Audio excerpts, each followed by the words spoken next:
I was grabbing a book out of my locker when some guy's shout startled me. "Hey everyone, the results are over here!"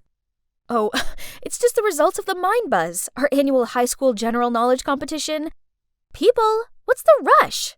Don't we all know what it'll be like already? See, nothing's changed. That's my name, there, the first place of Willowmere High, as always. And of course, what came along with it were endless praises from everyone. "Way to go, Millie, you're our school superhero!" "Oh my gosh, you're amazing, I'm so jealous of you!" "Yep. Hi, I'm Millie, the girl who always aces every school contest and is therefore adored by the other students, all the teachers, and the principal." Later that day, as soon as I stepped out of art class, Alice, my excitable best friend, jumped out of nowhere and squealed out, "I just found this really cool place. We have to go there right now." No chance. I have the final round of the Blast from the Past contest tomorrow. I mean, history is my forte, so I'm sure to win, but I still want to cram in some last-minute studying. Come on. We all know you'll win anyway. You even said that yourself. So let's just hang out for a little, please. Fine, but only 'cause I'm an amazing friend. Okay. I have to admit, this place was actually kind of cool. It's an adorable cafe hidden at the end of a street corner. But wait a minute. What's up with that sticker on the window? Isn't that the Leafmore High School symbol? No way we're setting foot in that taboo place. I tried tugging on Alice's arm and gesturing for us to leave, but she stood her ground and replied, "Come on, Millie.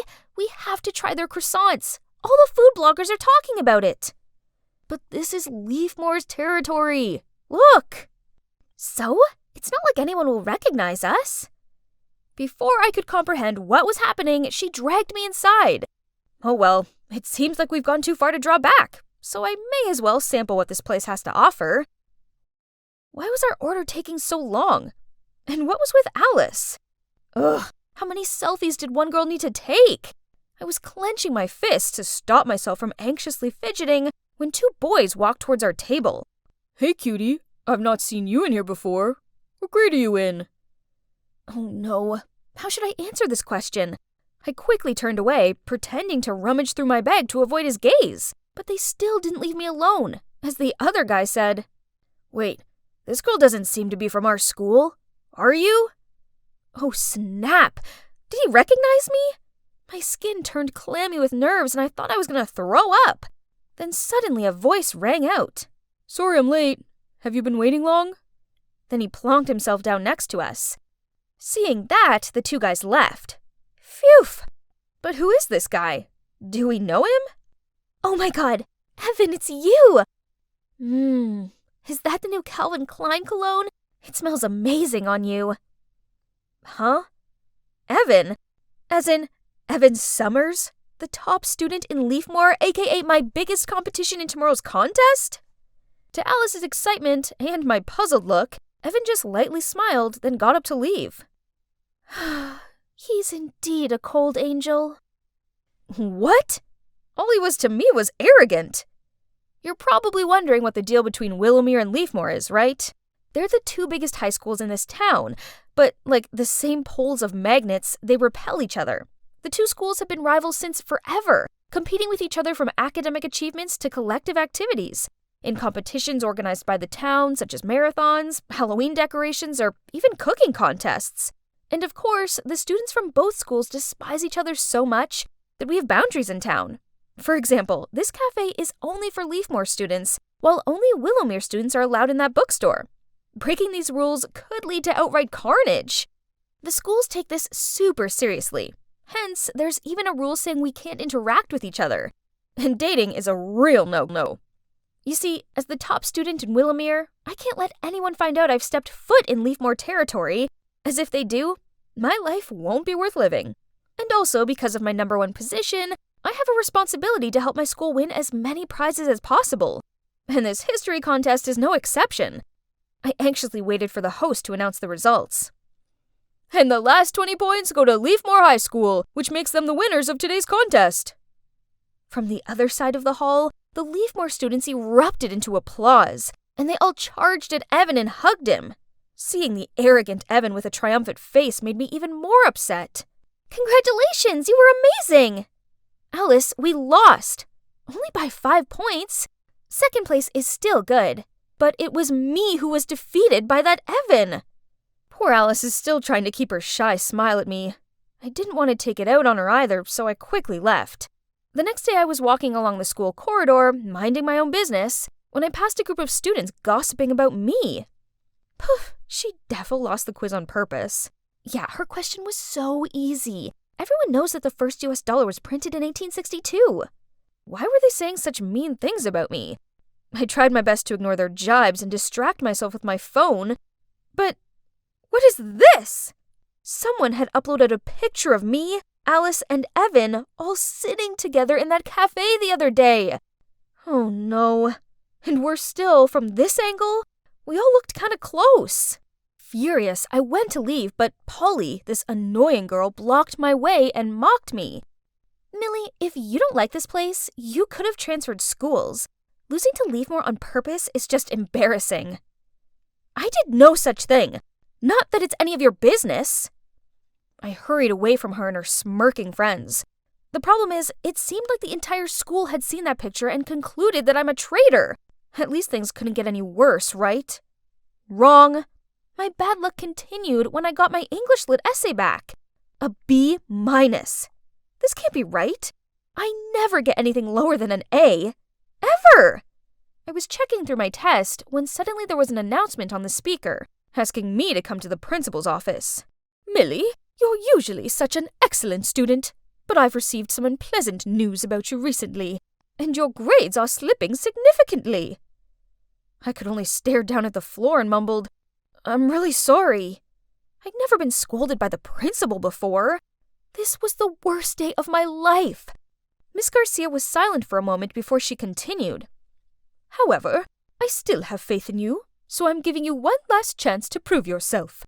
The town's hosting a Rube Goldberg machine camp and our school must win. Can you make that happen, Millie? I forced a smile and nodded.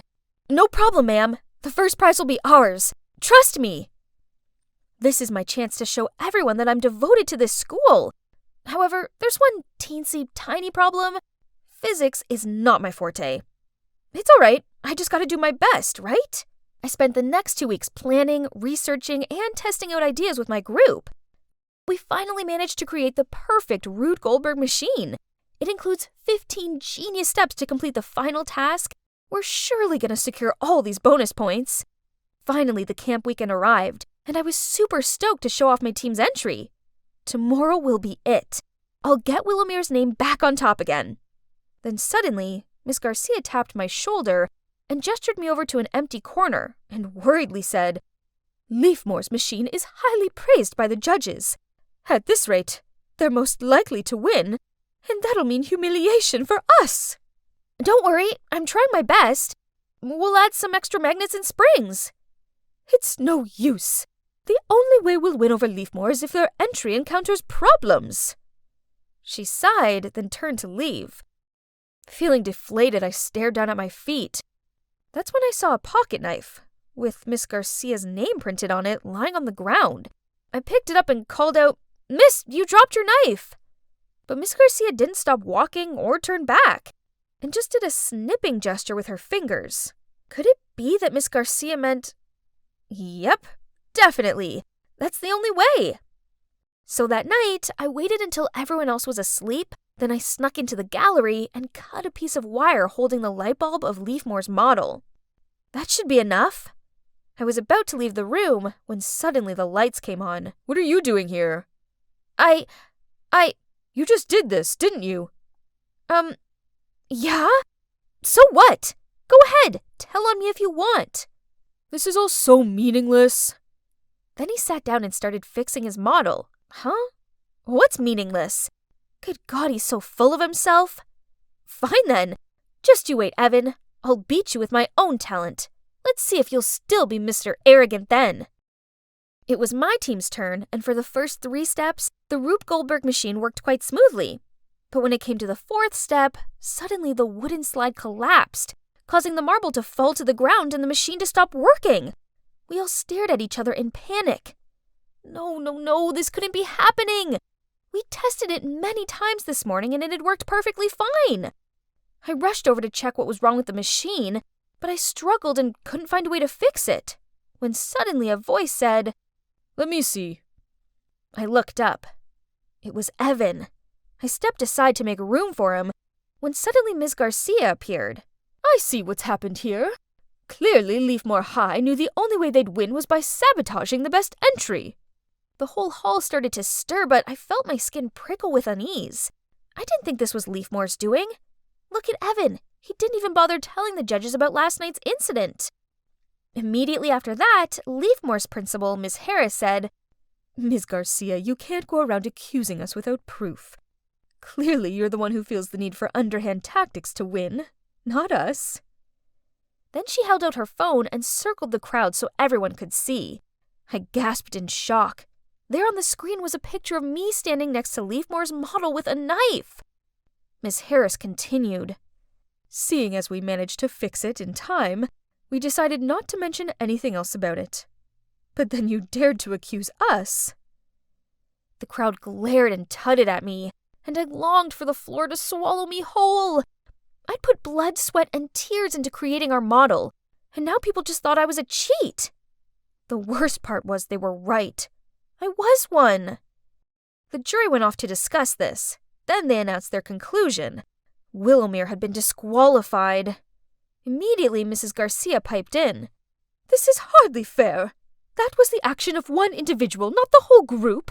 I assure you that Millie is no longer on the team, so let my school continue to compete without her." I froze in shock. How could Miss Garcia do this to me? It had been all her idea, hadn't it?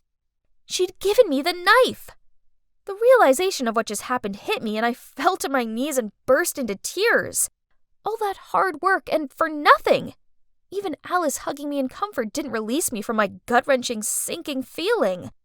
Then to my surprise, Evan said, "Mrs. Garcia, can you explain why I found this knife with your name engraved on it next to our model?" He raised the knife up for everyone to see. Oops.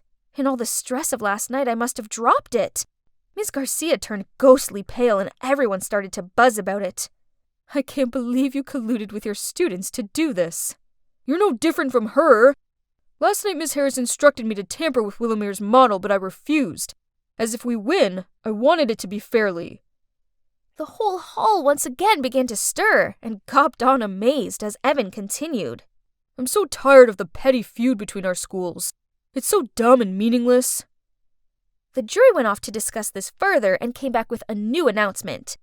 Both schools were disqualified. It's shameful. But, well, it's for the best. We really don't deserve to be here. Oh boy, that sure was eventful. The scandal between the two schools was hot gossip in the town for days. They even brought it up at the monthly town meeting. That's when the truth came out that Ms. Garcia and Miss Harris had history. They were in the same year at school and were fiercely competitive against each other. So, years later, when both of them became principals of the two schools, they began this whole feud war. In the end, both principals were forced to leave their positions. So, now what? Well, there aren't any dumb rules about where I can go anymore, which is good, because I actually really like it here. I've learned my lesson, and I'm never going to let anyone pressure me into cheating ever again. Peace has returned to school life, and it feels good. Oh, and as for Evan, I'm actually studying with him right now for our next Blast from the Past quiz. Only this time, I'm definitely going to beat him. I stand here before you, looking back fondly on the 4 years of legacy we've all made together. Do you see her? The girl in the graduation gown giving that awesome speech? Well, that was me, Taylor Flores. Take a look at my parents. They looked so proud of me. Oh, but I will never forget this face. This is Jonas, my arch enemy. We were the top 2 students in our school and had been competing against each other since forever. But too bad, Jonas. You lost the final battle because I was the one asked to give the graduation speech, not you. It's safe to say that I had it all figured out after high school. First, I would move to New York to attend the most prestigious college in the city, majoring in English, of course. Then, when I graduated from college, I'd write my first novel, then publish it to acclamation and glory. Now, that's what I call a perfect plan. Just wait for it. you will see my face on thousands of book covers. Taylor Floris's time has come. I want those pages by the end of Friday, else be prepared for a pay cut this month. Ugh! I hate deadlines! As you can see, my life didn't exactly turn out as I planned. What went wrong, you ask? Well, after I graduated from college, I pursued my writing dream. But every agent and publisher I sent my novel to rejected it. I kept pushing myself to write more, but then I ended up having writer's block. I couldn't create stories anymore, so I decided to switch to writing for newspapers. I used to think that if I had to write for a newspaper, then it'd at least be a famous one. But life is not a fairy tale. On the contrary, it's actually cruel and unfair. Well, at least it was to me, because my preferred newspaper rejected me a bunch of times. So now I ended up here, working for this unknown news website with an all-time grumpy manager. Okay, so back to what was happening at the office. Suddenly, my phone buzzed through an email. Oh no, it's an invitation to my high school reunion.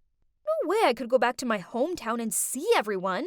They'd all see what a loser I'd become and I'd be the joke of the party. All the worst case scenarios were running through my mind until a call from Amelia came. It's my bestie from high school. She asked me if I was going, and I told her never in a million years. If you don't go, then everybody will assume that you failed in life and you're too ashamed to go. So the best thing you can do is to attend and keep your head up high. Man, Amelia really had a point, and was great at persuading other people. No wonder she's now a lawyer. Ugh. So here I was, in front of the venue, feeling so nervous that I thought I may throw up. But it's now or never, right? I just needed to put my game face on. I entered the room to a load of unfamiliar faces. Huh? Was I in the wrong place? I was about to leave when I suddenly bumped into somebody and fell on the floor. Ouch! I looked up. It was a chubby lady who was holding her baby in one arm and gripping a toddler's hand with the other. I instantly apologized. I'm so sorry. I hope I didn't hurt the kids. Oh, it's fine. You're lucky my belly was big enough to block you. She then paused and took a closer look at me. Is that you, Taylor? You look great. Let's get inside. The party just started. Wait, she knew me. But who was she? I guess she did look familiar. Maybe I should wait for Amelia and ask her, as she had kept in touch with most of our classmates.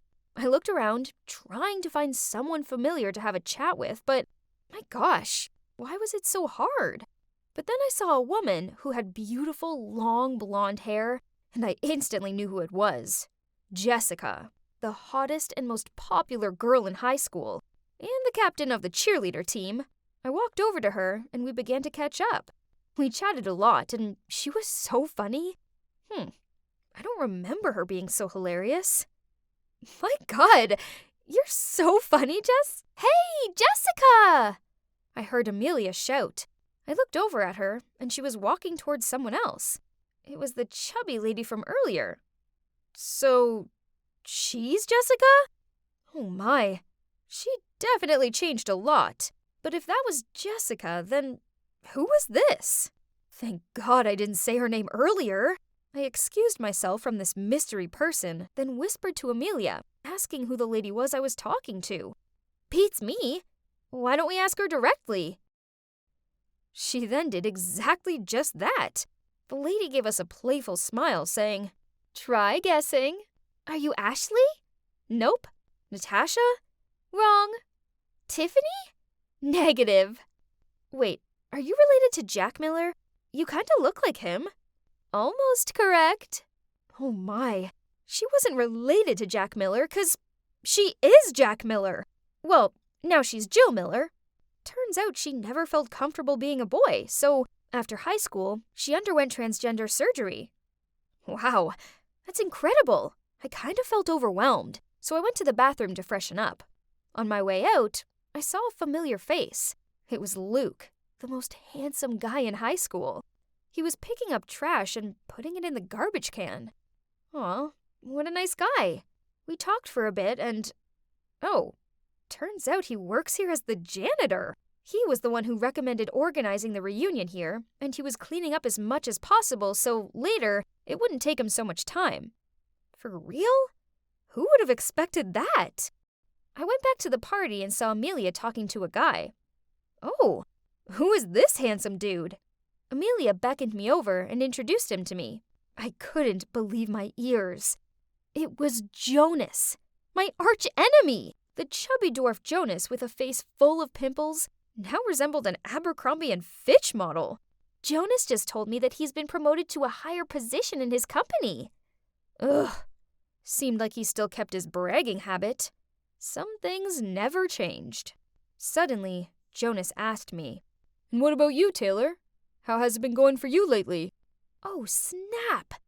I couldn't tell him that I was working for this awful news website. That would be so humiliating. So, thinking fast, I blurted out that I was a managing editor for this huge newspaper in New York. Jonas and Amelia looked at me in shock. In your face, Jonas. If I had a mic, I would definitely drop it. I asked Jonas what position he was promoted to, and he replied, "Oh, I got Chief Technical Officer." Huh, nice try, but it was no match for my amazing job. I won that battle, loser. Well, in general, the reunion went pretty well, even though I had to lie about myself, but whatever. It's not like I was gonna see Jonas again, right? Wrong. A week later, I received a Facebook friend request from him. First, I ignored it, but then a few days later, he texted me via Messenger, asking why I didn't accept him on Facebook. Ugh, that was so annoying. Fine, but first I had to readjust my page. I needed to hide photos, statuses, and tags that were related to my company. Done. Then Jonas began to text me. "It was nice seeing you the other day. Would you like dinner sometime?" I'm sorry, what? Was he asking me out on a date? Or was this a prank? 'Cause I live in New York. I told him that, and oh my God, he lives in New York too. Ugh, great. But the thing is, I told him last time that I'm an editing manager, and that's a busy job. So during our date, I asked Amelia to pretend to be my secretary and call me a bunch of times during dinner. However, before we could play our act, Jonas was the one who received a dozen calls and then had to leave early because of an incident at his company. After that, he texted me quite a lot, but still feeling bitter from being ditched at dinner the other day, I only replied to him after 30 minutes. Every time. But on days when he didn't text me, I found myself staring at my phone, longing to hear from him. Jesus. I was falling for him? Jonas? Why Jonas? I couldn't understand myself anymore and was unable to stop my feelings. So, when he told me he liked me, I said I liked him too. And soon we became a couple. It was great at first, but then Jonas insisted that he drive me to work and pick me up. Oh no. I refused, of course, but he wouldn't take no for an answer. Ugh. So when Jonas dropped me at the fake office, I had to run. No, I had to sprint 5 blocks to my real office to make it on time. And then in the evening, I had to leave 30 minutes earlier to run back to the other office and wait for him to pick me up. The first 3 times, I could handle it. But Jonas wanted to drive me to work every day. That's enough. I needed a break from all this running. Eventually, I came up with an excuse. I bought a bike and told him that I wanted to ride to work, as it would be good for my health. Phew. I didn't have time to run 5 blocks each day anymore, because I had an important interview to prepare for. Oh yeah, I was applying to my dream newspaper. Again, if I did get in, I don't need to lie to Jonas anymore. And luckily, my interview went pretty well. I had a smile on my face as I walked over to the elevator. First it was just me, and then a bunch of employees went in.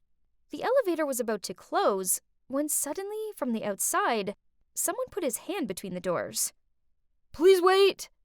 And that's when I saw a familiar face. Jonas! Our eyes met, and we both looked shocked.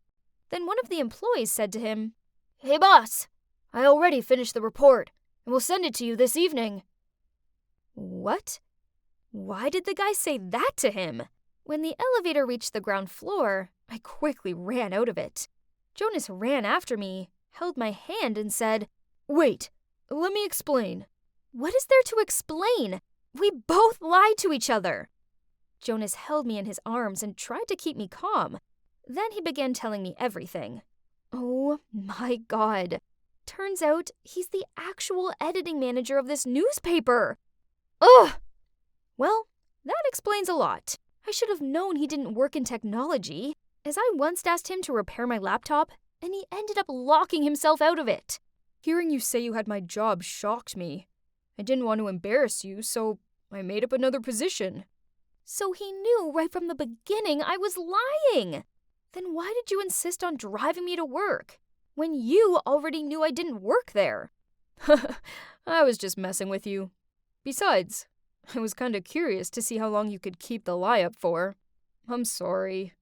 But the truth is, I like you. I have liked you since high school.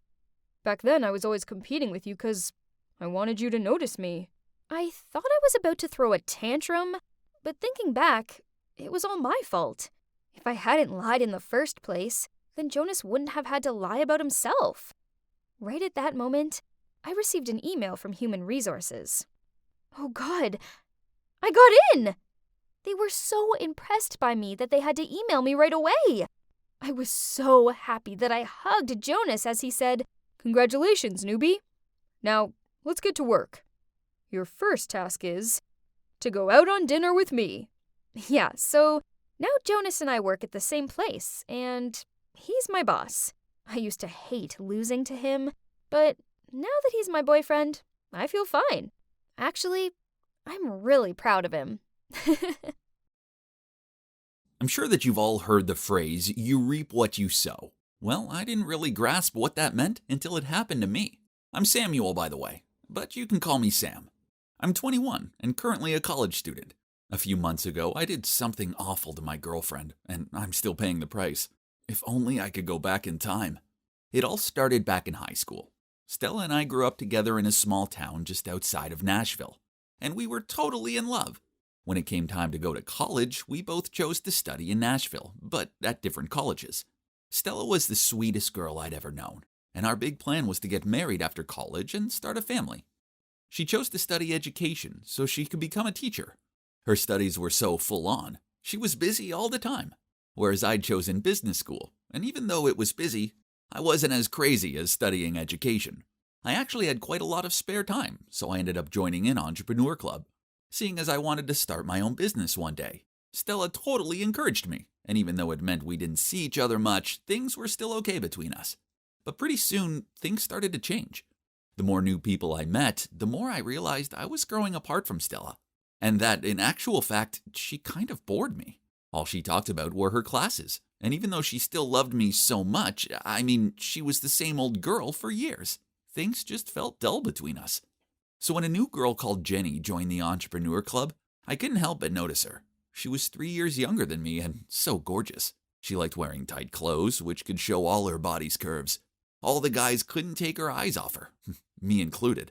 One time seeing Jenny stand in the corner of our club room scrolling her phone, I decided to approach her and see if she was as sweet as her look. I walked up to her and said, "Hey, are you a camera?" She looked confused and said, "Huh?" So I said, "Because when I look at you, I can't help but smile."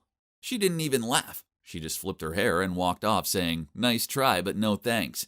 Even though she hadn't been impressed by my attempt at a pickup line, I couldn't give up. If there was one thing in life I loved, it was a challenge. So from that moment on, I challenged myself to win her over. I know this was wrong because I had Stella, but guys, I was bored. However, a couple days later, there was a rumor going around that Jenny and our club's president Max were dating. Well, turns out this was indeed true, and to say I was disappointed would be an understatement. But I already had a girlfriend, so I tried to shake it off. A few weeks later, I was walking on the street when I heard an argument. I realized it was Max and Jenny, and I couldn't help but eavesdrop. The last thing I heard Jenny say before she stormed off was, "Just wait and see." Then suddenly, she bumped into me and fell onto the ground. I quickly helped her up and apologized, but Jenny said, "Sorry, Sam, I'm so upset." I felt so bad for her, so I offered to take her home and make sure she was okay. I called us a cab and we climbed in. Little did I know Max was watching us from across the street. In the cab, we were silent. Then eventually I plucked up the courage to ask, "So, you and Max, what happened?" And Jenny said that they'd broken up because he didn't like her wearing tight clothing. She said she could wear whatever she wanted and asked if I agreed. So I said, "Yeah, of course. It's your body. If I were Max, I'd be so proud to have such a beautiful girlfriend." After I said that, Jenny leaned her head on my shoulder. I couldn't believe it. Soon, she'd be all mine. But hang on, what about Stella? I decided to not say anything to her at that moment because she was busy with exams. As soon as I got Jenny, I'd break up with Stella. After that, Jenny started opening up to me more. We often text until after midnight. And in the club, she started to bring me snacks and even stayed behind to help me clean up after. She was even flirting with me, and everyone in the club had noticed, including Max. He didn't approach me about it, but I often caught him staring at me in a nasty way. As for Stella, she still called me often, but I was kind of quiet. She came to my place one day and insisted on making me dinner. She said it'd been a while since our last time together. So I reluctantly spent time with her, but to be honest, I didn't care. During the meal, I just fastened my eyes on the phone to text Jenny. I knew that Stella noticed a change in me as I looked up. I caught her sadly suspicious gaze. I was kind of nervous. Was she going to question me? What should I say? At that moment, I couldn't find any excuse for my inattention. But I wasn't ready to tell her the truth yet. My relationship with Jenny wasn't official, so I didn't want to break up with Stella. But still, she didn't say anything, so I also kept quiet. Phew! One weekend, I went to a board game cafe with the club members. Jenny also came, and when it was time to head home, she asked if I could drop her home. Obviously, I agreed, and Jenny gave me a big hug. When I looked to the left, I saw Max watching us. But neither me nor Jenny cared one bit. Move over, Max. Jenny's mine now, I thought to myself. In the car on the way home, we chatted a lot, and she said she'd heard I already had a girlfriend. I found myself opening up about Stella, and even told Jenny how boring she was. Jenny didn't say much, but when we got to her house, she asked if I wanted to come in for a bit and have a beer. I mean, I didn't have to think twice about my answer, and I don't think I need to spell out to you about what happened next. Well, after that night, Jenny still came to the club, and we continued on as friends, acting as if nothing had happened between us. But a month later, she suddenly texted me, and my life flipped upside down. "Sam, I'm pregnant," she said. And she'd even send me a photo of the positive pregnancy test. I was so shocked. How could this have happened? I immediately went over to her place and even bought another pregnancy test for her, just to make sure. Well, there was no doubt it was positive. So I told her I'd stand by her and share the responsibility. After that, I decided to break up with Stella. I talked to her on the phone and said we were too different. She was such an introvert while I was an active and open person. Of course, it broke her heart. She tried to hold me, but I was going to become a father, and Jenny needed me. Plus, I wasn't interested in Stella anymore. Over the next little while, I spent a lot of time with Jenny, and we officially started dating. I went into full-on protective mode. I picked her up every time we went out, like going to school, to our club. In public, I always took care of her, from the smallest things, such as getting her food and water, opening the car door, and so on. And of course, Jenny was very happy. Every time I did a thing for her, she always showed people how sweet and caring I was. Hearing that, the happier I was, and the more I cared for her. When there were only two of us, I brought her food and pregnancy pills to make sure she was okay. I started reading books about raising a kid. She liked to take pictures of all that stuff and post it online. Maybe she was really proud of a boyfriend like me. Eventually, I started to realize that this kid deserves a perfect family, so I decided to propose to Jenny. Sure, we might not get married for a while, but an engagement would at least make things more real. I bought the ring and arranged everything. I chose her favorite restaurant, and just before dessert, I got down on one knee and said, "I know we're moving fast, and you might not be ready, but I love you, and I want our baby to have the best life. I'll always take care of you both, and can't wait to spend my life with you. Will you marry me?" I waited, and Jenny looked shocked. Then suddenly she asked me to stand up and looked so embarrassed. Then she said, well, this is awkward. I couldn't believe it. I asked her why, and she said, "Well, I'm not actually pregnant, so I'm sorry you kinda broke up with your girlfriend for no reason." I didn't understand. I said in shock, "But the test was positive." And Jenny said, "Oh man, I was gonna tell you sooner or later. Actually, the test wasn't even mine. I borrowed it from a pregnant woman.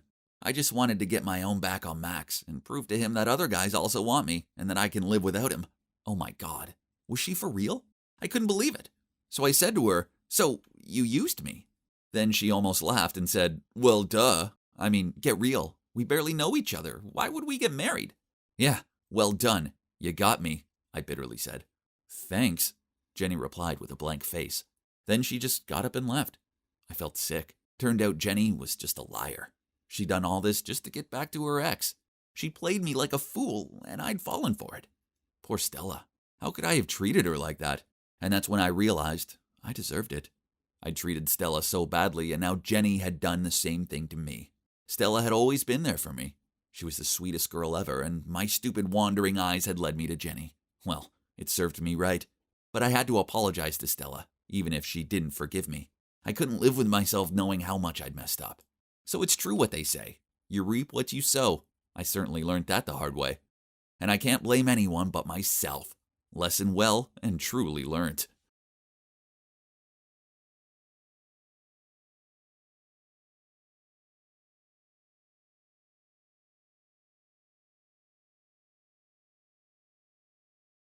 Hi, my name is Mia, and I lived the first 14 years of my life trapped in a lie. I never left the house, and by that, I mean never. I grew up believing that I was allergic to the sun, and if I stayed out in it too long, I'd turn to dust. Dumb, I know, but I was just a kid, and I had no reason not to believe what my mom told me. On the rare occasions, I went out into the backyard, and my skin turned all blotchy and puffy. Looking back on it now, it's clear Mom had given me something to bring my skin out in a rash, but at the time, I honestly believed the sun was out to get me.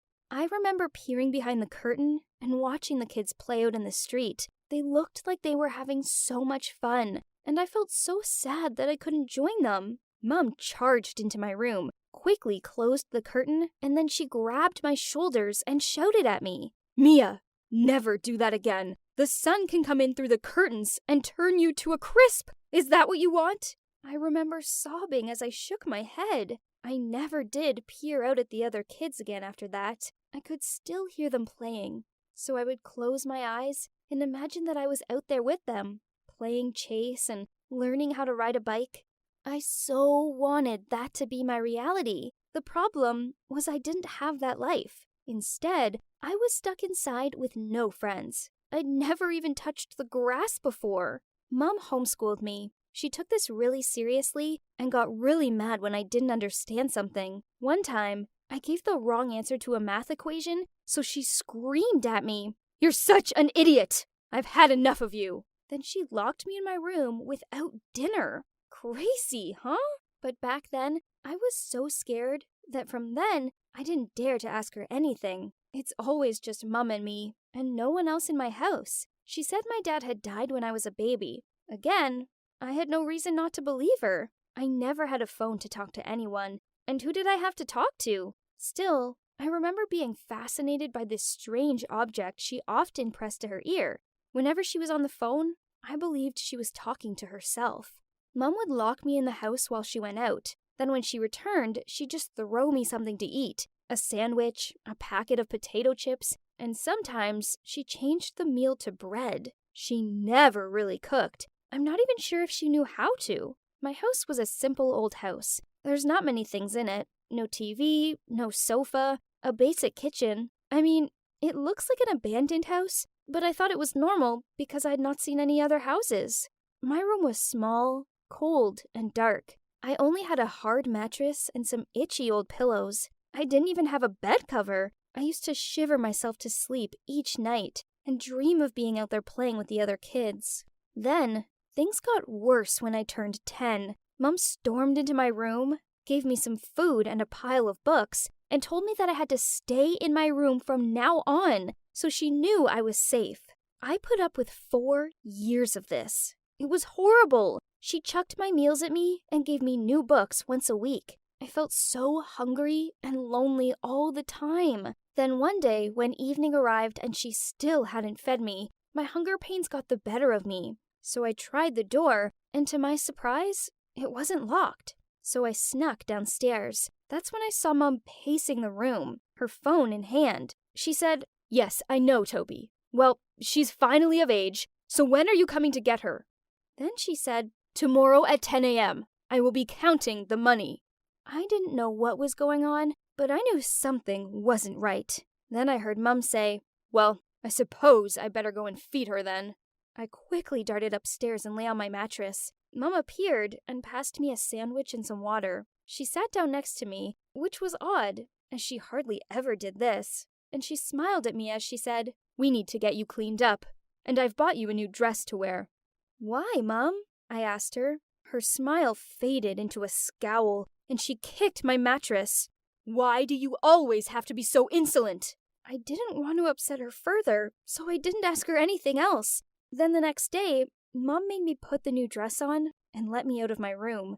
Then there was a knock at the door, and Mum brought this strange man in. I'd never interacted with anyone other than Mum before, so I just sat there, feeling afraid. He was around my Mum's age and tall, really tall, and he had unkind eyes. He passed my Mum an envelope, and she opened it and took out a lot of bits of paper. I know now that this was money, but back then, I didn't fully understand what it was. Mum counted it out, then nodded at him and said, "She's all yours." Right. You're coming with me, sweetie. He walked towards me. What? I stared at him, open-mouthed. "Mia, you're going to live with this man now." Mum said it like it was no big deal. "That's what happens when you turn 14. You have to leave." "But Mum, why? I don't know him. I won't go." Then she slapped me and shouted out loud, "Go with him. I'm done with you." That's when I realized that I couldn't live with this woman anymore. I ran out of the front door. Surely turning to dust was better than living with any of them. Only, as the sun touched my skin, it didn't burn. That's when I knew Mum had been lying to me all this time. So I started running without knowing where I was going. I could hear Mum and that Toby guy chasing and shouting after me, but I just kept on running. Every little sound freaked me out, as I didn't understand this world and the people in it. The next thing I remember is some woman shaking me and saying, "Sweetie, are you okay?" I was so afraid at first and curled up into a ball, but then she told me she wasn't going to hurt me, she just wanted to help me. She had kind eyes, not like Mum or that man.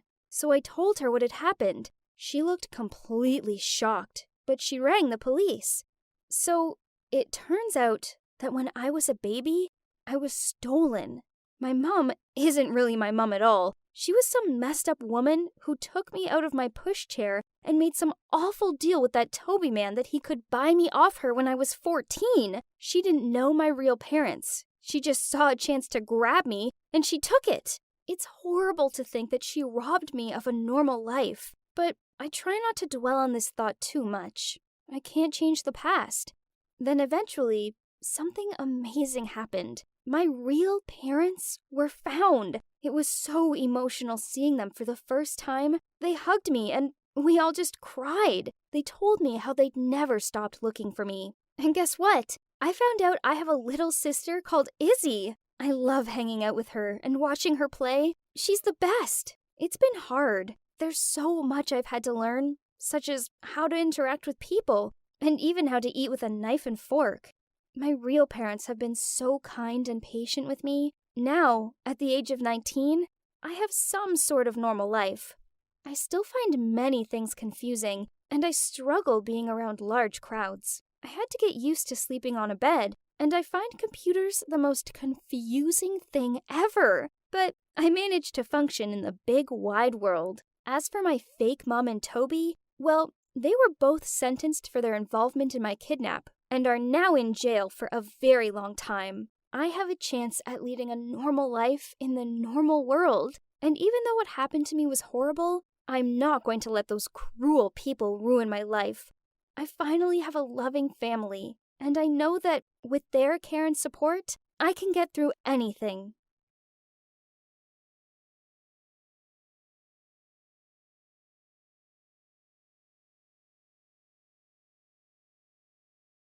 Hey guys, Stephanie here. I have a question for you. Promise to be honest, okay? Have you ever had a crush on one of your teachers? If yes, I guess you could somehow relate to my story. I'm going to tell you all about my super fine boyfriend, Joseph. I put so much effort into winning him over, but trust me, he was worth every second. So this all began last year when I was a sophomore at college, majoring in performing arts. When it came to boys my own age, blech, talk about boring. I didn't pay much attention to them as they were so childish and honestly, they just annoyed me. If I had to choose between dating some immature jerk or staying single forever, there was no contest. One day, I was over at my bestie Susie's place. We've been friends since forever, and even though we now went to different colleges, we still met up loads. As we were eating Susie's delicious homemade burgers, we talked about college, outfits, boys, that kind of thing. That's when Susie told me all about the new professor at her college called Joseph. She described him as extremely handsome, tall, intelligent, sporty, and he owned a motorcycle.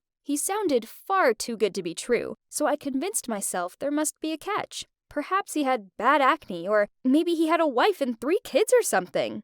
He doesn't have acne, he's not married, and he looks like this. She held up her phone. On it was the image of a seriously hot guy. I grabbed the phone off her and scrolled through his social media pictures. Jeez, this guy was so fine. So what if I'd never met him? I knew I needed to make him mine. I needed a plan, so I begged Susie to help me out. She thought I was crazy, but hey, she'd been besties with me forever, so she knew I like to go all out on things. She snuck me into class with her. It was economics. Boring, but staring at Joseph was worth it, and his voice was so dreamy. I knew I couldn't just sit there. I needed to make Joseph notice me. After class, I walked over to him, swished back my hair, and in my cutest voice said, "Hey, great class, but there are a few points I'm struggling to understand. Perhaps you could help me out?" He looked a bit awkward, but he agreed. I blabbed out a few questions about the class, and he waffled out some answers which I didn't understand. I knew I'd have to do better than this to keep his attention, so I continued to sneak into the class. One time, I pretended to fall out of my chair and feigned blacking out. I even dabbed white powder under my eyes before class so I looked extra weary. My hope was that he'd rush over to me and carry me to the infirmary. But no, some stupid other guy had taken that chance from him. Worse still, this doofus was so clumsy that as he was carrying me through the doorway, he knocked my arm against the door frame. Ouch! I bit down on my lip and kept my eyes closed. Jeez, why had my amazing plan turned into a disaster? Ugh. I opened my eyes just in time to witness the nurse coming at me with a huge needle. I screamed out, jumped off the bed, and told her I was feeling much better now. Despite my failed plan in pretending to be sick, I immediately came up with another one. One day, I punctured my own bike tire, then pretended to sadly walk my bike to the parking lot and asked Joseph to give me a lift. He shook his head, said he was too busy, then whizzed off on his motorcycle. I stood there speechless. Worse still, I had to walk my bike all the way home. Another time, I waited until it was just him and me left in class. Then, on my way past him, I dropped my books. Then I said, "Oh no! How clumsy of me," as I bent down to pick them up. Oh yeah, I was also wearing my tightest pair of jeans. I didn't think that there's any way he could resist me in those, but he didn't even help me pick my books up. Instead, he coughed to clear his voice, then said, "Can you hurry up, please? It's my lunch break, and I haven't eaten since breakfast." Typical. I was there looking sexy, and all he could think about was his stomach. I wasn't going to give up now. I hadn't attended a bunch of yawn-inducing economics lectures for nothing. So, thanks to my social media snooping, I knew Joseph's birthday was coming up.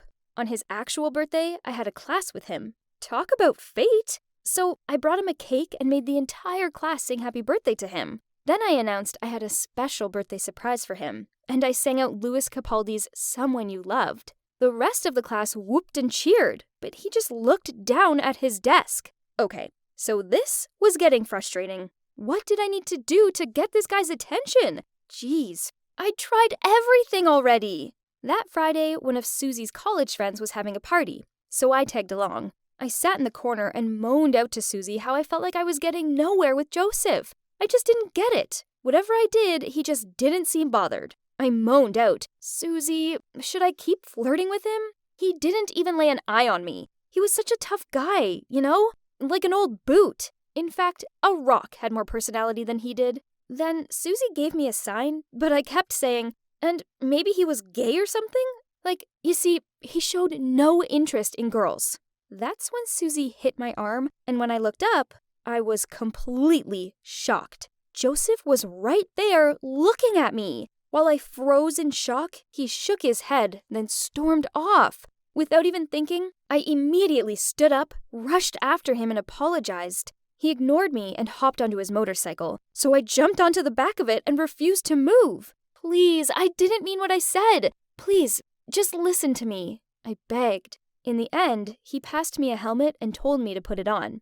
I couldn't help but feel excited. I'd wanted to ride on the back of his motorcycle ever since I'd first seen a picture of him on it. OMG. Now it was actually happening! Okay, so this wasn't how I envisioned it, but still, this was amazing. And I made sure to hug my arms tightly around his waist, purely for safety purposes, of course. After about 10 minutes, he stopped at a deserted road. I thought he was going to shout at me, but instead, he turned around and smiled at me. Wow! Without the frown on his face, he looked even hotter. So, what were you saying about me earlier? He asked. Nothing. It was just a misunderstanding. That's funny, because it sounded like you thought I had no personality, and, what was it? Oh, yes, you think I'm gay. I'm sorry. You might be gay. It doesn't matter if you are. You have a great personality. Suddenly, he leaned forward and kissed me. OMG, talk about amazing! I was shocked, but so happy, even though I didn't know what was going on. As soon as he pulled away, I pulled him back so we could continue kissing. Then he said, I'm not gay, and I like to think I have a dazzling personality. I just like playing with you, but it seems like there must be a long time for you to be more mature. But it's okay. I'd train you then. Be my girlfriend. Turns out, he'd noticed me too, but he wanted to see what happened first. Also, he thought I needed to grow up a bit, as my stunts, although amusing, were a bit on the childish side. But he also found the amount of effort I went to get his attention flattering. He told me how he'd only shown up at that party as he'd overheard me talking about it at college, and he wanted to come just because of me. I don't go to his classes anymore, which gives me far more time to concentrate on my actual classes. But we are now an official couple, and I couldn't be happier. So this is the story of how I ended up with the hottest boyfriend known to mankind. My advice to you is to be bold in the pursuit of love. As if you just sit around waiting for it to drop on your doorstep, well, you'll be waiting forever. Go get him, Tiger! That's what I did, and it totally worked for me. So there's no reason why it can't work for you, too. Wow, this Florida beach resort was the epitome of luxury. Hi, I'm Dakota, the beloved and only daughter of Hardy Balmer, the world-renowned wine billionaire. But I don't know why. We have this huge fortune and Dad still makes me study and always rushes me to get a job. Well, no way that's gonna happen. So for now, let's just enjoy this gorgeous place and this finest wine, shall we? FYI, there isn't a wine brand in the world I haven't tasted. I can distinguish them all easily with just one sip. Chardonnay versus Riesling? Piece of cake. Let's see if there's anything interesting going on in the world. Wait, what is this? There must be some mistake. How can Daddy be bankrupt? I called him repeatedly, but all I got was the busy signal. Something's wrong. I rushed to the private helicopter to return to our mansion. What's happening? Why are those men carrying away our valuable furniture? The nanny Maria ran out to me in tears. She told me Daddy had disappeared and all he'd left behind was this wooden box. I rummaged through it, but only found some old notebooks and a certificate of ownership for a farm winery. Oh well, Dad may be bankrupt, but at least I still have this vineyard to live off. Let's go check out my newly acquired assets then. This place looks huge. I wonder how much money it made a month. I looked around and then wandered into an enormous wine cellar. Curious, I touched some wine barrels when suddenly someone's voice snapped at me. Stay away from them. Who are you? I'll have you know that I own this place, so I'll do whatever I want. Have you lost your mind? Get out.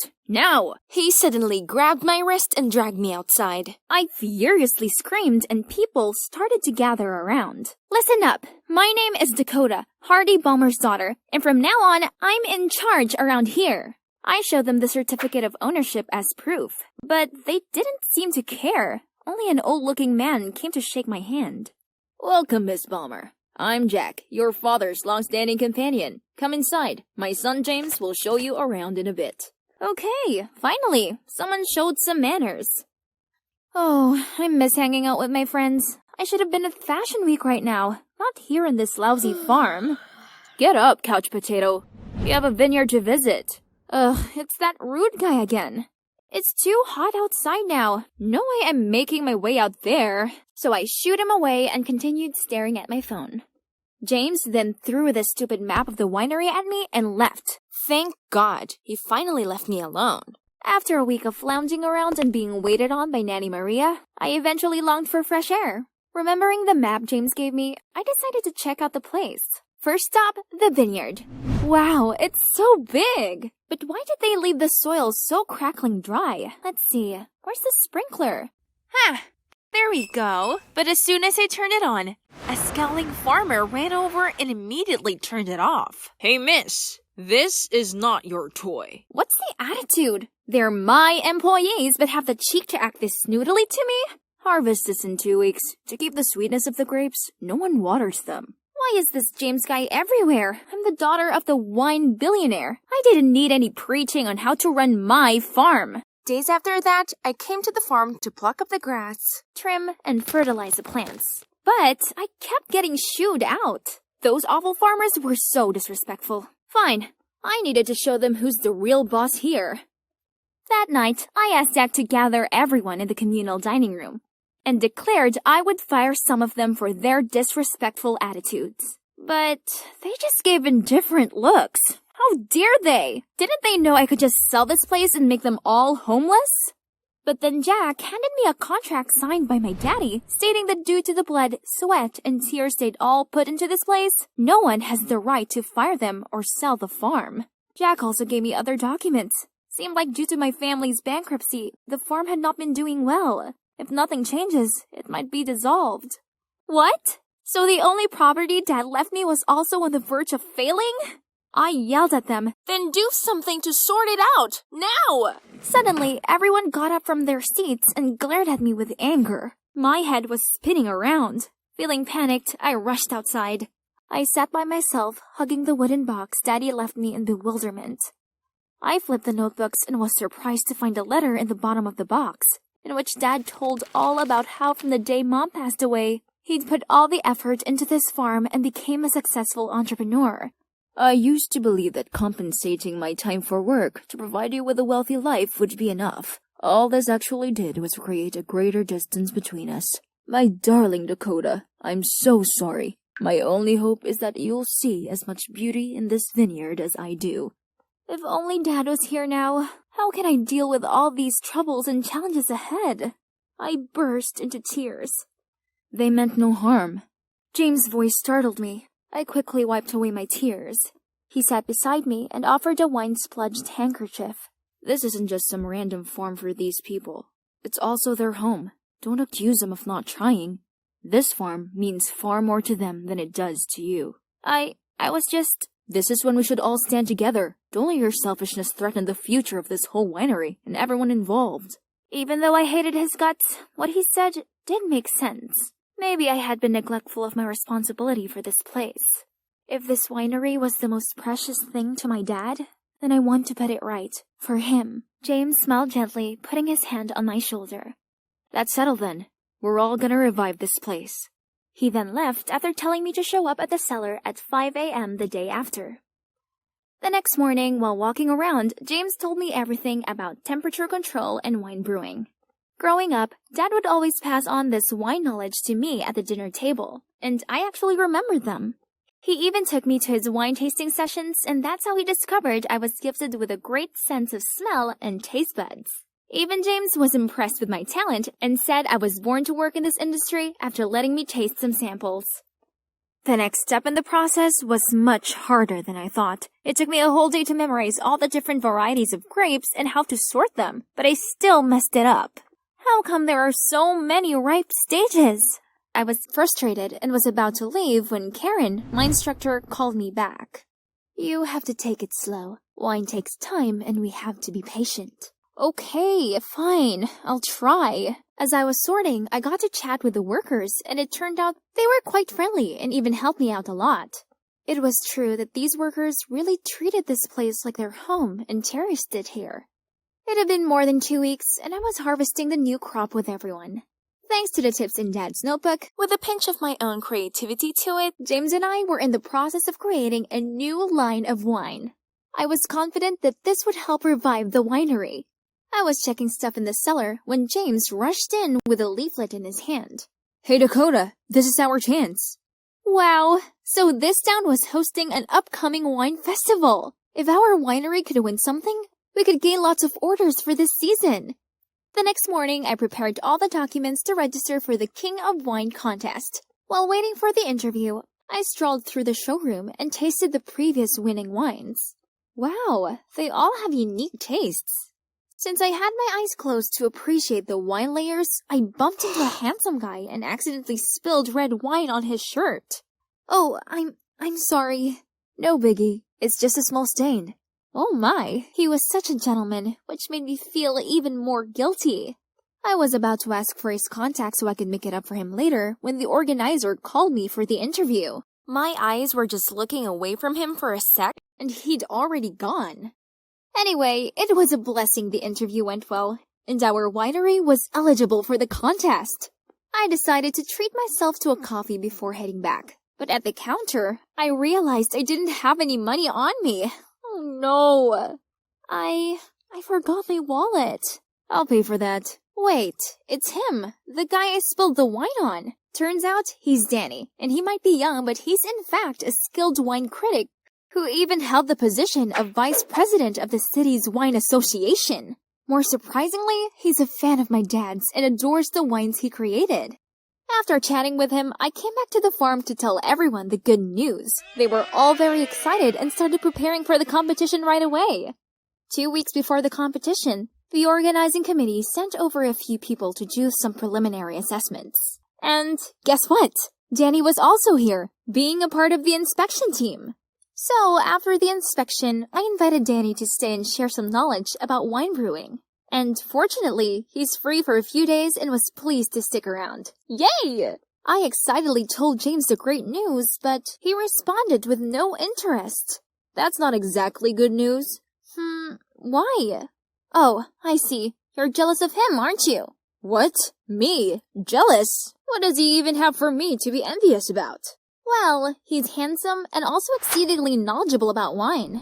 And people seem to like him. Wait, where are you going? I haven't finished.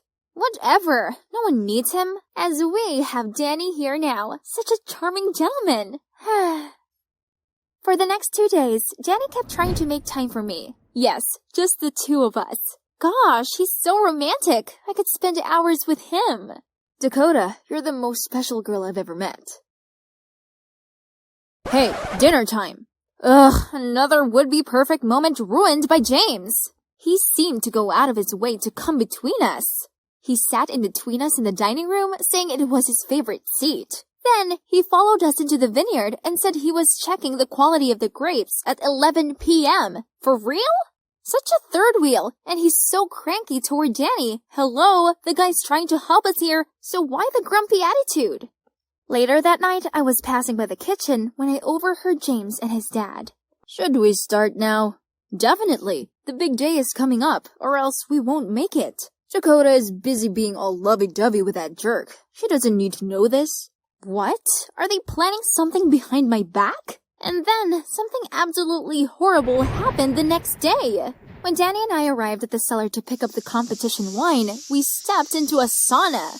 What is this? Why is the wine cellar so hot? Someone must have tampered with the room temperature. I rushed to check the wine. Oh no, the heat had removed the last 2 notes and made it too sour. I fell to the ground and started sobbing. Danny tried to comfort me. He told me not to worry as he'd introduced some big clients to me, then he had to leave to prepare for the upcoming competition. I looked at the barrels in sorrow, but then remembered something.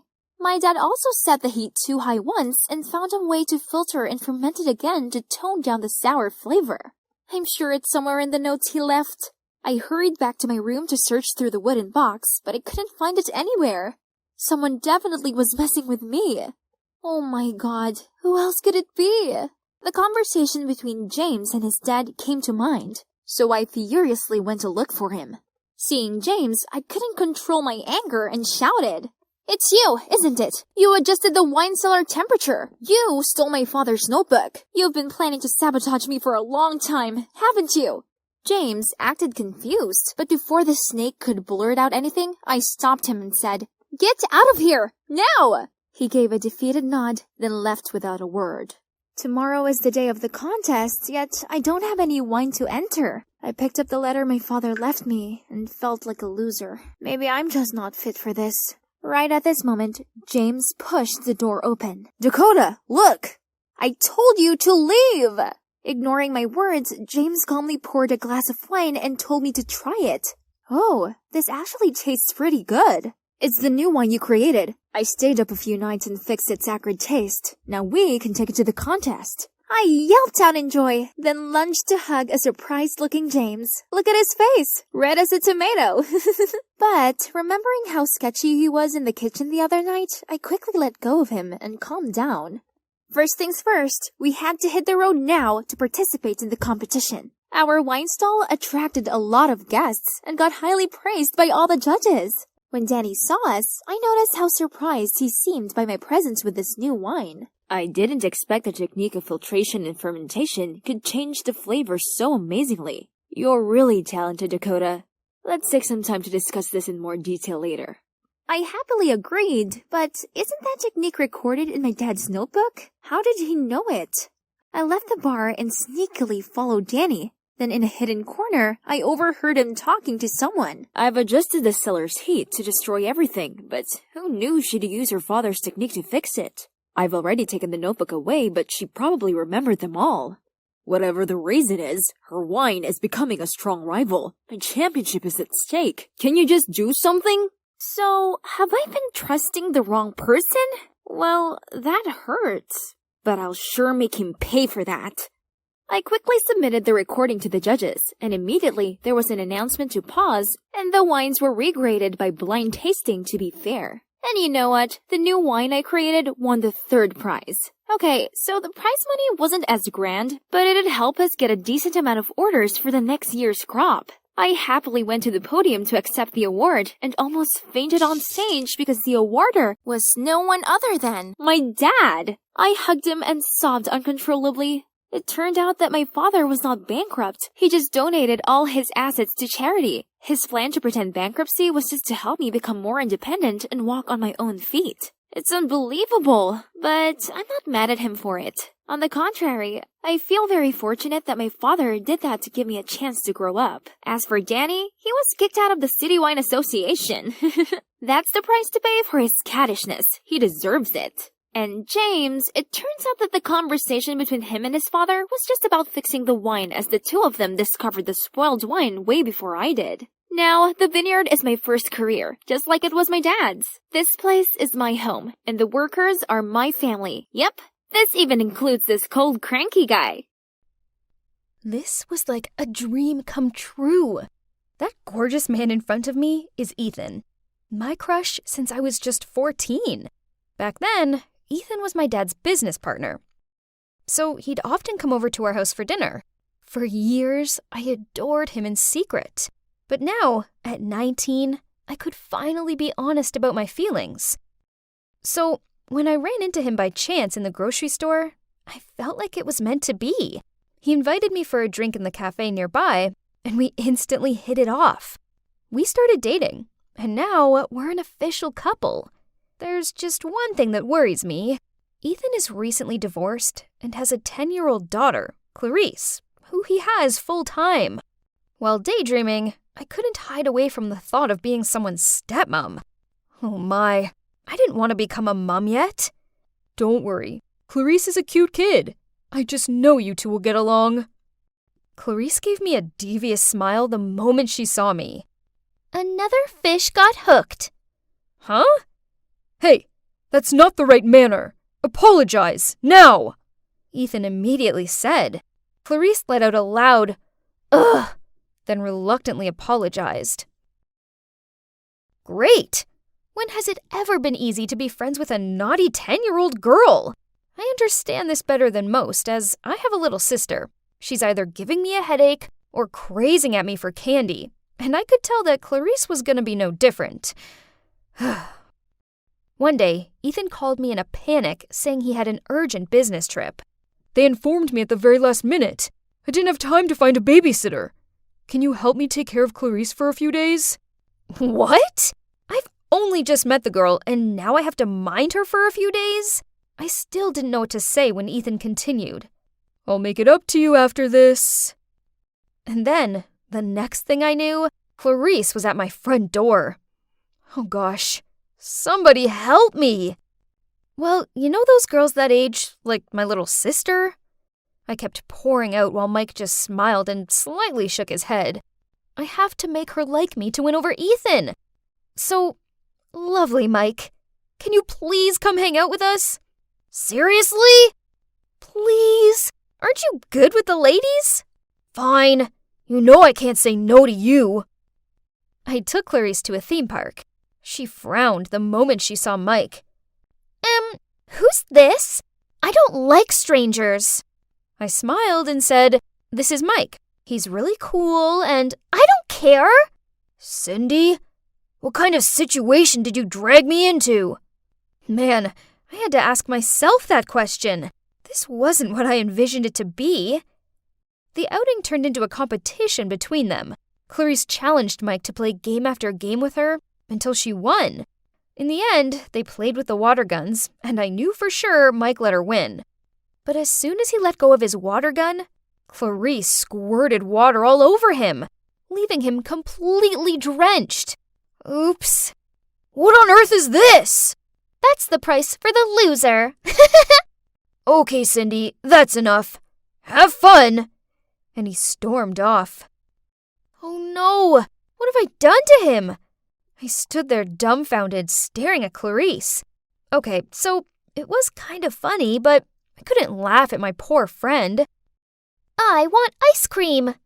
Clarice grinned, then skipped away. Ice cream. A girl after my own heart. On the way home, we talked so much about her fave show, The Babysitter's Club, and how Stacy is her favorite character. Maybe the day wasn't so bad after all. A few days later, Ethan returned, and I was really excited to see him. Thank you so much for taking care of Clarice. Meanwhile, I noticed Clarice was slowly backing out, with an awkward look on her face. I thought she'd be as happy as me to see him, but it didn't seem that way. Darling, are you okay? Are you sick? I'm okay. I need to go to my room. After that, at dinner, the question, "Are you sick?" was raised no less than 10 times, and it made me feel sick too. I said I'm not sick, and I don't want to see a doctor. Ethan, I think Clarice is fine, so maybe stop asking her. Hearing that, Ethan seemed uncomfortable and turned away. Weird. What was wrong with them? Maybe this was just something they did. Whatever it is, I wasn't enjoying this heavy atmosphere. The next day after lunch, Clarice was helping me clean the table while Ethan was packing to go on his next trip. She insisted on washing the dishes while I said goodbye to Ethan. We were hugging in the doorway when suddenly I heard a loud scream coming from the kitchen. Ethan and I both rushed in there and saw Clarice crying as she gripped her hand. Ethan frantically asked, "What happened?" while I quickly searched for a first aid kit. I was washing the dishes, but I accidentally cut my hand.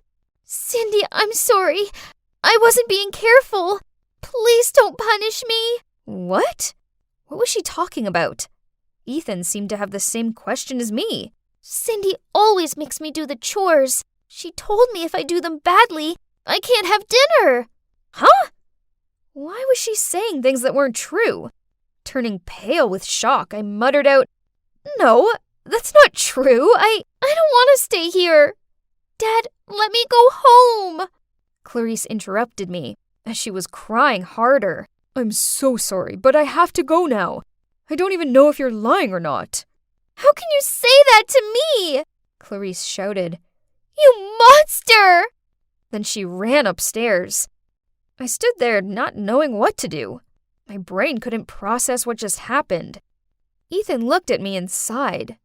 Why didn't he say anything? He didn't honestly think I was capable of doing that. Did he? I decided I needed to confront Clarice about this. So I went up to her room and calmly said, Clarice, why did you say that? You forced me to do all the chores. What? How can you lie like that? I never do such a thing. Oh, but are people gonna believe you or a poor little girl? Oh my God.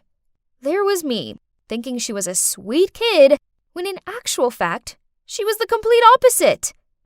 I rushed outside and, shaking, I pulled my phone out.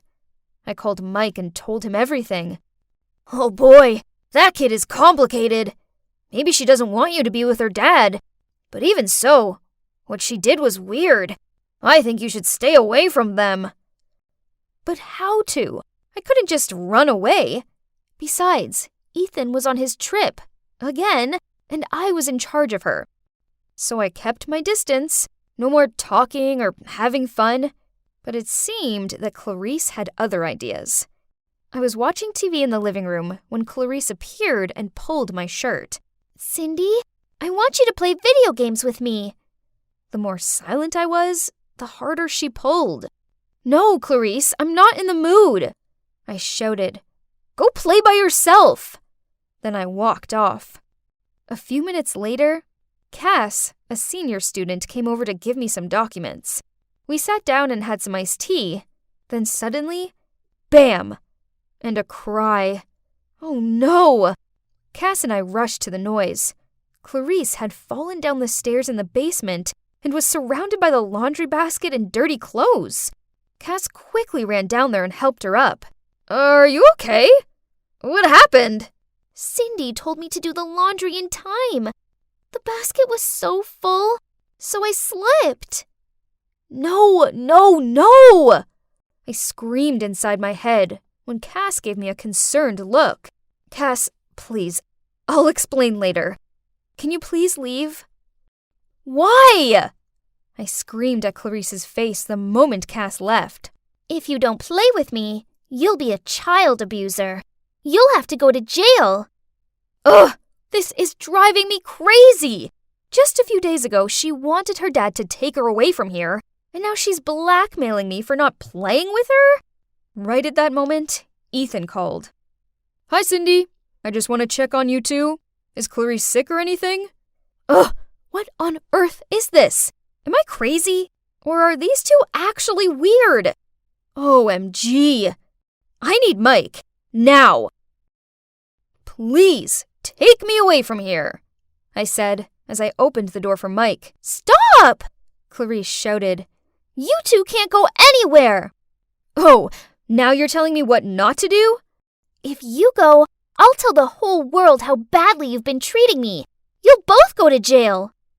So that's your scam? Her smirk disappeared. She turned pale and stuttered. No, it was my dad's. Your dad's scam?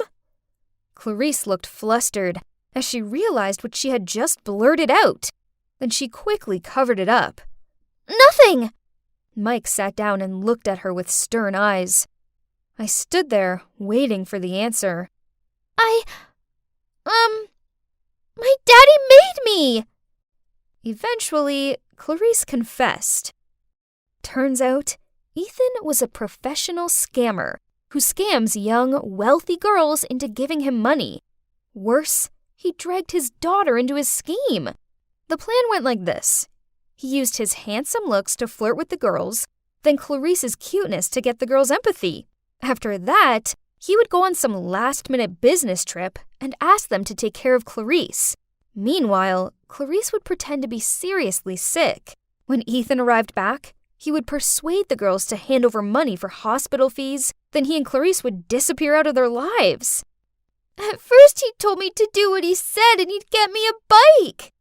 What about the abusing lie you made up? I asked, still shocked. I made up that excuse so Dad would take me away. I really like you, so I don't want his plan to work. Then why did you continue to act up? Because Cindy was mad at me, and I wanted her to play with me, so I pulled that trick again. Tears streamed down my face. Unbelievable! I voluntarily stepped into his trap right at the beginning. He didn't even have to do much. I felt like such an idiot. After that, we exposed Ethan. Clarice helped us too. Turns out, he's bankrupt, which is why his wife left him and why he's no longer my dad's business partner. Ethan was arrested, but Clarice's mom was out of the country, and she refused to return for her daughter. To be honest, I love Clarice, and I didn't want her to live in the orphanage. So I let her live at my place for a while before I told my parents everything. Obviously, my parents have more capacity and power to deal with this. It took a while for Clarice to get over her guilt and settle in, but now we get on better than ever. She's a sweet, cute girl who deserves far better than her parents have given her. Then one day, I came back home from college to find Clarice placing some roses on the dining table, which was already romantically set up with candles and steak. Cindy, you're back! How can you prepare a full dinner like this? Clarice didn't say anything. She just giggled and ran to her room. Someone hugged me from behind. Would you mind being my date tonight? It was Mike. Thinking about it, I guess my perfect man was right under my nose this entire time. So, grinning, I turned around and replied, I thought you'd never ask.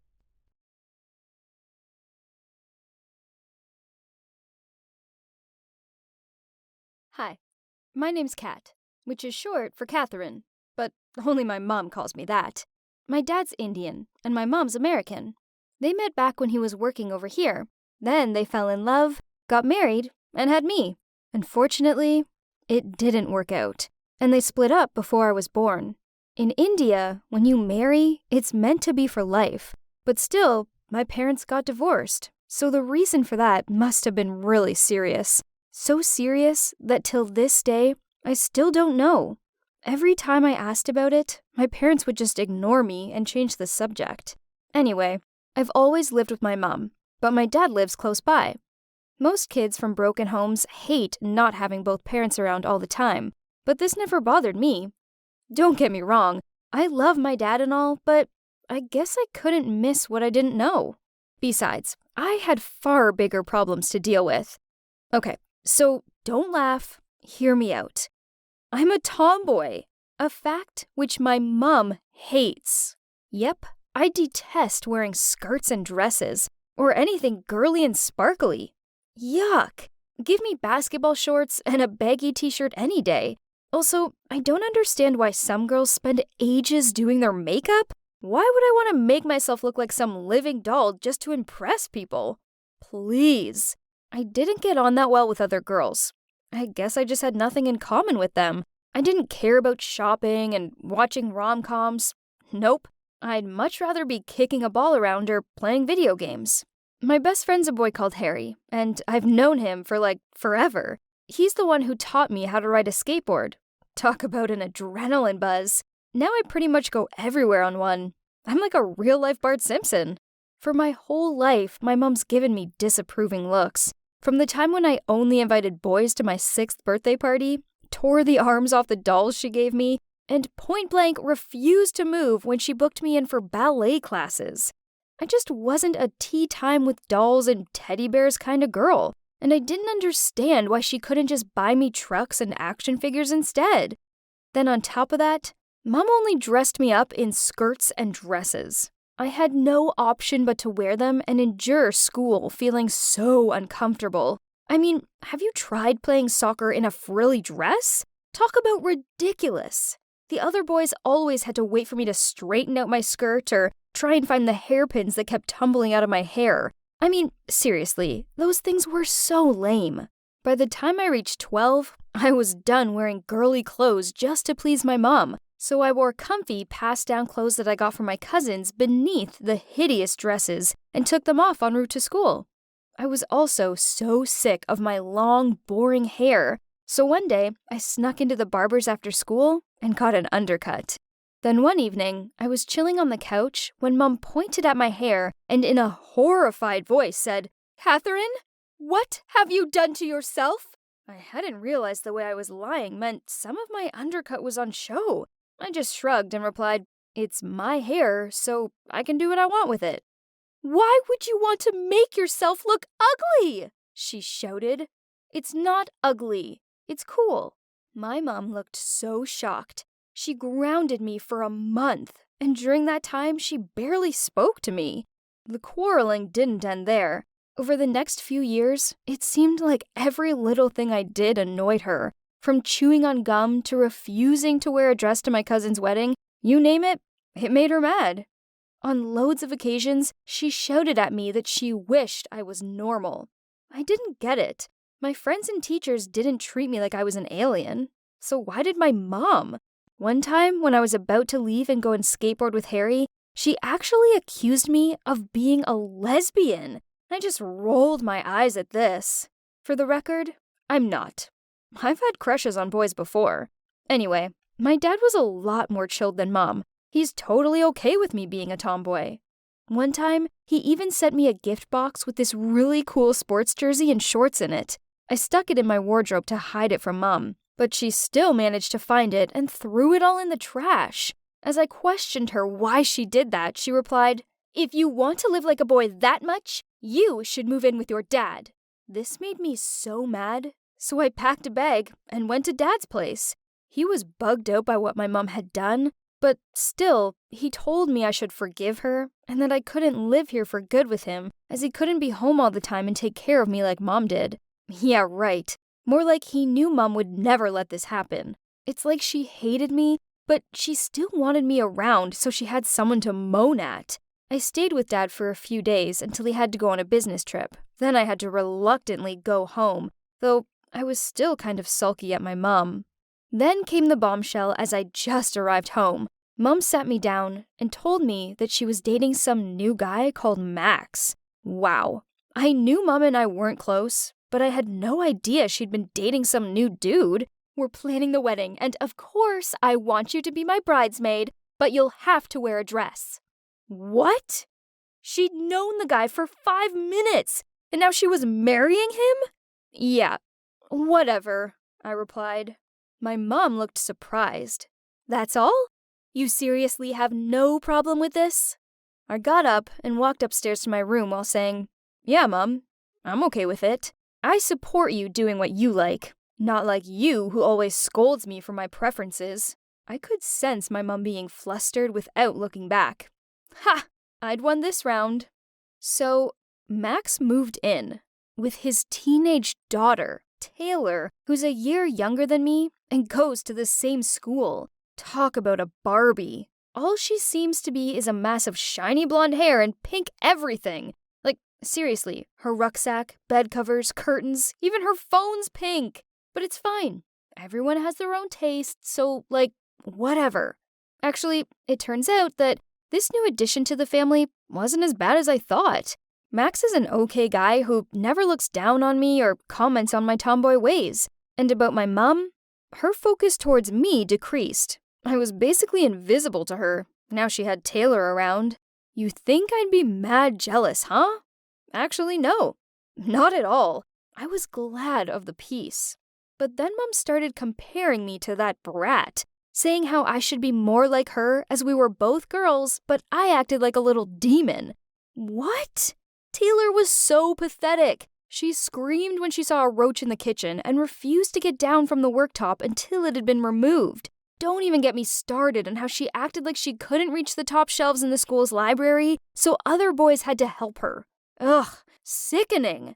Then things got heated when Taylor stormed into my room and asked me to come down for dinner. Well, I probably was playing my music too loudly to hear her knocking on my door, but still, she wasn't welcome here. Then she took a quick look around my room. Okay, I'm not exactly the most organized person, but I know exactly where things are. I asked her, "What are you gawping at?" "Nothing," she bluffed. "Hey, why don't we go to the mall tomorrow? Let's go buy something cute. I need new clothes, and looks like you could use some help too." "I'm good, thanks. Crop tops aren't really my style. I'm not that much of a tryhard." I smirked at her. "Oh, please. You wish you were like me. Look at yourself. You have the sense of fashion of a 5-year-old boy. That's so childish. Who wears cargo pants anymore? Beats being a flamboyant ugly duckling who hides behind a zillion layers of pink glitter and foundation. Well, at least this ugly duckling will soon become a swan. But you're stuck being a nobody forever. No wonder Mom hates you." I stared at her with hatred. Who was she to judge me in my own house? I needed to teach this brat a lesson. I charged towards her and yanked back her hair. She yelled at me to stop. Then at that moment, my mother appeared and shouted at me, "Catherine, stop this at once! You need to grow up." "Me?" I shouted back. "She just told me you don't love me." "Well, she has a point. No one could love someone who acts like this. Look in the mirror. Taylor only said what we're all thinking. You're 17 already, for God's sakes. Grow up a little and give me a break." What was Mom saying? She was taking the side of some random girl that only just moved in over her actual daughter?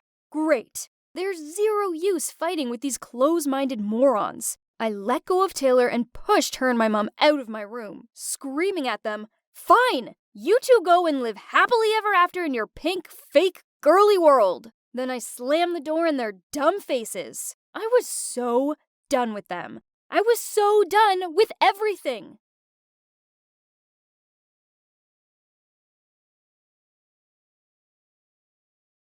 Hey guys, it's me, Milo. I'm back again to share the next part of my story with you. Firstly, here's a quick recap. So my ex Deanna cheated on me with some college doofus, and in doing so broke my heart. So I decided that if I couldn't be happy, then neither could anyone else. So, around Valentine's Day, I messed with other couples. One such prank led me to meet Vanessa. Then, I found myself falling for her. The problem is she has a boyfriend, and he's a jerk. And the even bigger problem is that I just found out that she's my ex's little sister. And there's a chance I may have told Vanessa some pretty harsh truths about her sister.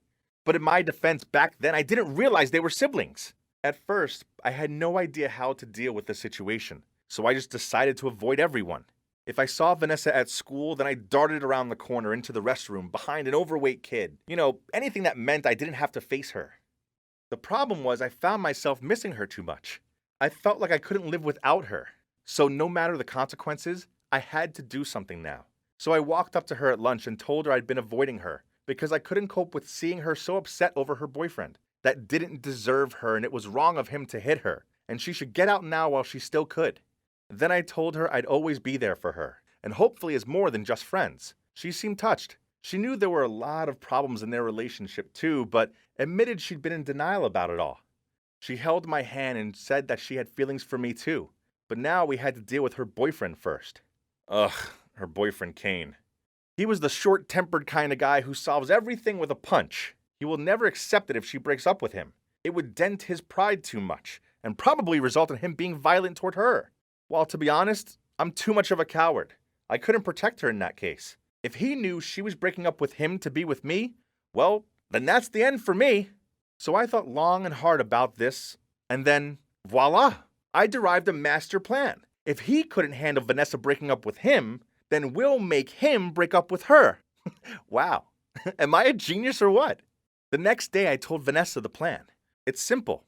She just needs to intentionally look sloppy, stinky, and ugly in front of him so he would soon tire of her. When she first heard it, she wasn't impressed and said, "That's so embarrassing. I can't do that. No girl wants to look like a mess." I told her that she would only have to do it in front of him. Besides, he went to a different school to us, so she could still look like her usual pretty self in class. Eventually, she agreed to do it. And as I expected, just after a few weeks of playing ugly, Kane had enough and broke up with her. Vanessa came around to mine and excitedly told me the news. She'd gone to Kane's place without any makeup on, wearing some stained oversized shirt, her hair a mess, and she hadn't even brushed her teeth. Then, when he ended it with her, she pretended to cry. I couldn't believe this good girl could act pretty well too. Then, seizing the occasion, I asked her to be my girlfriend, and she of course said yes. Then we kissed, and well, talk about amazing. She was such a better kisser than her sister. We kept our relationship low-key at first. This worked for her. She didn't want to rub our relationship in Kane's face. And it worked for me as I didn't want Deanna to find out. Then, after a month of dating, she dropped the bomb. I want you to meet my sister. She's in college and lives in another city, but she's currently home for vacation. I should officially introduce you to her first, since we don't know when she will leave again. I could have screamed out, but instead, I kept my cool and asked to see a picture of her. Then, on seeing one, I feigned being shocked and said that this girl always picked on me during middle school, and I was still traumatized from it. That those were the darkest years of my life. I mean, I didn't actually know Deanna back in middle school, probably because she was a year older than me, but Vanessa didn't need to know this. Vanessa felt bad for me and said she didn't know that there was that side to her sister. She said it was true that Deanna was pretty cranky in middle school, but thought that was just puberty. She never realized she was actually a mean girl, especially not to a younger kid. By this point, I might as well have been cast in some soap opera as my performance was a class act. I must have looked so pathetic that she told me it's okay, and she'd not mentioned Deanna anymore until I felt comfortable about it. This solved my ex problem, for now, but it didn't solve the Kane problem, as he found out about Vanessa and me, and he wasn't happy. My guess is Kane must have stalked Vanessa and spotted us together. Then he followed me home, as that crazy dude showed up on my doorstep and yelled at me to stay away from her. Well, I couldn't blame him. No one on earth ever likes their ex's new partner.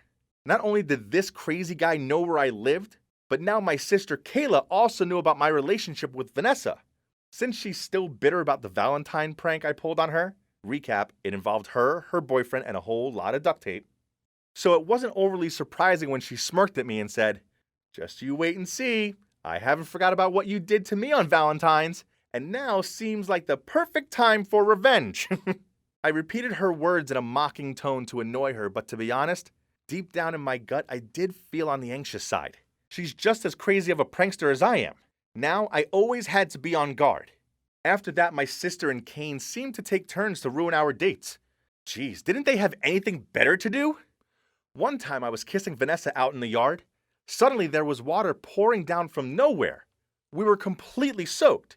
I looked around and saw my sister standing on the second floor balcony, holding an empty bucket, and said, "Oops, I was just trying to water the flowers." Then on a movie date night, Kane showed up at the same film, sat in the row behind us, and kept on kicking the back of my seat, and even threw popcorn at me.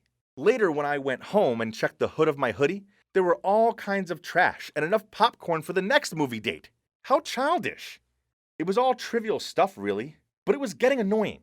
Then, on our 2-month anniversary, I told Vanessa to dress up all nice, then I took her to this swanky Italian restaurant.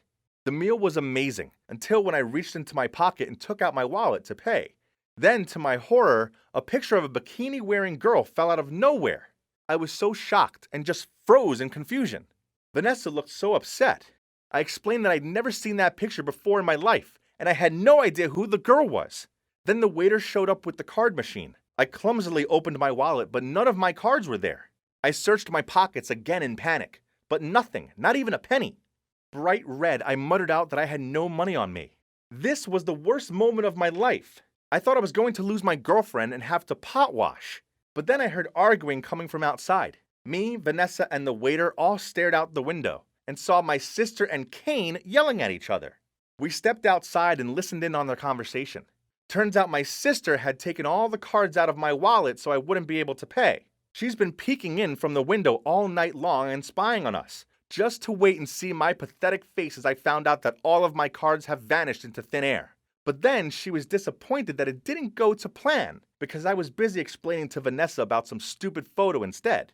That's when she met eyes with some crazy guy who was standing next to her and laughing his ass off in satisfaction, which you can already tell who he was, the mastermind of that bikini photo prank. Kayla got annoyed, and picked a fight with Kane because now she felt like her prank had been overlooked and she wasn't happy about it. It's kind of dumb, really. As if they weren't so proud and headstrong, they could have watched me miserably try to squirm my way out of the no cards and picture of another girl fiasco. Instead, they'd been caught red-handed setting me up. Vanessa pointed at Kane and said to the waiter, "He'll pay for our meal." Then she grabbed my arm and pulled me away. So yeah, we left my sister and Kane to their arguing, and I took Vanessa home. Then, a few days later, Kane sent me a message. It's amazing what delving into your past can bring up. I know all about you and Deanna. Set me up on a date with your sister or else I'll tell Vanessa everything. Dang it. Who would have thought after that stupid incident that crazy Kane guy would catch feelings for my evil little sister? In hot sweats, I replied that my sister already had a boyfriend. Unsurprisingly, Kane didn't care about this factor. He told me a time and a place and said my sister better be there else he wouldn't just tell Vanessa about Deanna. He'd also 100% ruin my life. OMG, what am I supposed to do now? Do I really have to set up a date for my little sister with a crazy guy like Kane? Oh well, she's not really sane either, but she's still my sister. But if I don't agree to help him, then who knows what could happen to me tomorrow? I mean, I don't want Vanessa to find out about Deanna, and I also don't want to end up a beaten up mess. I'm so torn. This is killing me.